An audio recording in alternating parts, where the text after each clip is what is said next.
ಜೈ ಭೀಮ್. ನಮಸ್ಕಾರ. ನನ್ನ ಹೆಸರು ಎಂಸಳ್ಳಿ ವೇಣು ಅಂತ, ವಿ.ಸಿ.ಕೆ ಪಕ್ಷದ ರಾಜ್ಯ ಕಾರ್ಯದರ್ಶಿ. ಇವತ್ತು ನಿಮ್ಮೆಲ್ಲರ ಮುಂದೆ ಈ ಮಾಧ್ಯಮದ ಮುಖಾಂತರ ಬಂದಿರುವ ವಿಚಾರ ಏನಪ್ಪ ಅಂತ ಹೇಳಿದ್ರೆ, ಇವತ್ತು ಮಾತೃಶ್ರೀ ಚಾನಲ್ ಸಾಮಾಜಿಕ ಜಾಲತಾಣದ ಒಂದು ಚಾನಲ್ ಹೊಸದಾಗಿ ಬಿಡುಗಡೆಗೊಂಡಿದೆ.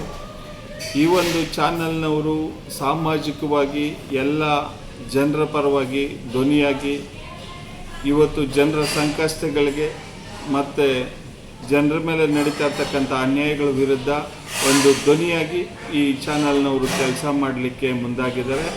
ಈ ಮಾತೃಶ್ರೀ ಚಾನಲ್ ಇವತ್ತು ಹೊಸಕೋಟೆ ತಾಲೂಕು ಆಗ್ಬೋದು, ಕೋಲಾರ ಜಿಲ್ಲೆ ಆಗ್ಬೋದು, ಆನೇಕಲ್ ತಾಲೂಕು ಆಗ್ಬೋದು, ಬೆಂಗಳೂರು ನಗರ ಜಿಲ್ಲೆ ಆಗ್ಬೋದು, ಕರ್ನಾಟಕ ರಾಜ್ಯಾದ್ಯಂತ ಎಲ್ಲ ಜಿಲ್ಲೆಗಳಲ್ಲೂ ಸಹ ತನ್ನ ಸಂಪಾದಕೀಯತ್ವವನ್ನು ಹೊಂದಿದ್ದು, ಈ ಒಂದು ಚಾನಲ್ಗೆ ನೀವು ಯಾವುದೇ ಒಂದು ಹೋರಾಟ ಆಗಲಿ ಅಥವಾ ಕಾರ್ಯಕ್ರಮಗಳಾಗಲಿ ಅಥವಾ ಇನ್ನಿತರೆ ಸಭೆಗಳಾಗಲಿ ಈ ಒಂದು ಚಾನಲ್ನವರಿಗೆ ನೀವು ಸಂಪರ್ಕ ಮಾಡಿ ಈ ಚಾನಲ್ ಮುಖಾಂತರ ಕಾರ್ಯಕ್ರಮಗಳ ಪ್ರಚಾರವನ್ನು ಮತ್ತು ಹೋರಾಟಗಳನ್ನು ಸಾಮಾಜಿಕವಾಗಿ ಜನರಿಗೆ ತಿಳಿಸಲಿಕ್ಕೆ ಈ ಚಾನಲ್ನವ್ರಿಗೆ ಕರೆ ಮಾಡಿ ನೀವು ಕರೆಸ್ಕೊಂಡು ಈ ಚಾನಲ್ ಮುಖಾಂತರ ಸಾಮಾಜಿಕವಾಗಿ ನಿಮ್ಮ ವಿಚಾರಗಳನ್ನು ಹರಡಿಸುವಂಥ ಕೆಲಸ, ಹಬ್ಬಿಸುವಂಥ ಕೆಲಸ ನೀವು ಮಾಡಬೇಕಂತೇಳಿ ತಮ್ಮೆಲ್ಲರಲ್ಲೂ ನಾನು ಮನವಿ ಮಾಡ್ಕೊಳ್ತಾ ಇದ್ದೀನಿ. ಜೈ ಭೀಮ್.